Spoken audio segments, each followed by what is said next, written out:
मान लीजिए ये एटम से बना हुआ एक रॉड है। अगर इसे ऐसे ही रखा जाए तो क्या इसमें से इलेक्ट्रिसिटी फ्लो हो सकती है? क्या यह मुमकिन है? जी नहीं, क्योंकि इलेक्ट्रिसिटी को एक पूरे लूप या सर्किट की जरूरत होती है। यहां सर्किट का एक सिंपल डायग्राम है। ये बैटरी है और ये एक वायर है जिसमें से इलेक्ट्रिसिटी फ्लो होगी। जैसे कि आप देख सकते हैं, सर्किट पूरा हो गई है। इस लूप की वजह से इलेक्ट्रॉन्स का फ्लो लगातार होगा। इस फिगर को ध्यान से देखें कि कैसे इलेक्ट्रिसिटी उत्पन्न हो रही है, लेकिन इसका इस्तेमाल नहीं हो रहा है। ये बर्बाद हो रही है। चलिए इसका इस्तेमाल करके एक बल्ब को जलाते हैं। ये बैटरी है, ये एक स्विच है, ये वायर है और ये एक लाइट बल्ब है। जब ये स्विच बंद होता है तो सर्किट पूरी हो जाती है और जब ये ओपन होता है तो सर्किट अधूरी होती है। सर्किट के बिना बल्ब को लाइट करने के लिए इलेक्ट्रिसिटी नहीं होगी। जब स्विच बंद होता है तो इलेक्ट्रॉन्स फ्लो करने लगते हैं और बल्ब जल जाता है। ये समझने के लिए कि बल्ब कब जलता है और कब नहीं, स्विच को ऑन और ऑफ करके देख सकते हैं। ये वायर किस मटेरियल से बनी हुई है? क्या इलेक्ट्रिसिटी किसी भी मटेरियल से फ्लो होगी?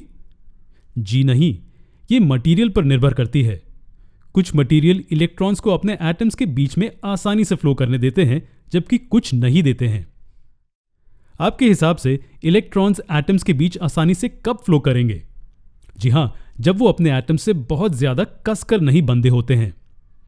ऐसे एलिमेंट्स जिनमें इलेक्ट्रॉन्स बहुत मोबाइल होते हैं उन्हें कंडक्टर्स कहा जाता है। इसलिए जब हमें बिजली की तार बनानी होती है तो हम अच्छे कंडक्टर्स का इस्तेमाल करते हैं, क्योंकि वो इलेक्ट्रॉन के फ्लो में मदद करते हैं। कॉपर, सिल्वर और गोल्ड जैसे मेटल्स इलेक्ट्रिसिटी के सबसे अच्छे कंडक्टर होते हैं। उन एलिमेंट्स का क्या जो कम या बिना कंडक्टिविटी के होते हैं? उन्हें इंसुलेटर्स कहते हैं। वे इलेक्ट्रॉन्स के फ्लो को रोकते हैं। रबर और प्लास्टिक इंसुलेटर्स के अच्छे एग्जाम्पल्स हैं। ठीक है, इलेक्ट्रिक करंट पर वापस आते हैं। हम इसे कैसे डिफाइन करेंगे? ये सिर्फ इलेक्ट्रिक चार्ज के फ्लो का रेट है।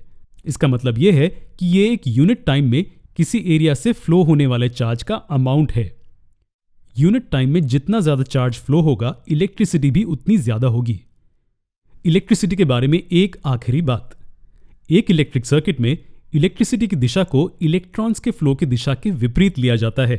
अगर इलेक्ट्रॉन्स इस दिशा में फ्लो हो रहे हैं तो इलेक्ट्रिसिटी का फ्लो दूसरी दिशा में होगा।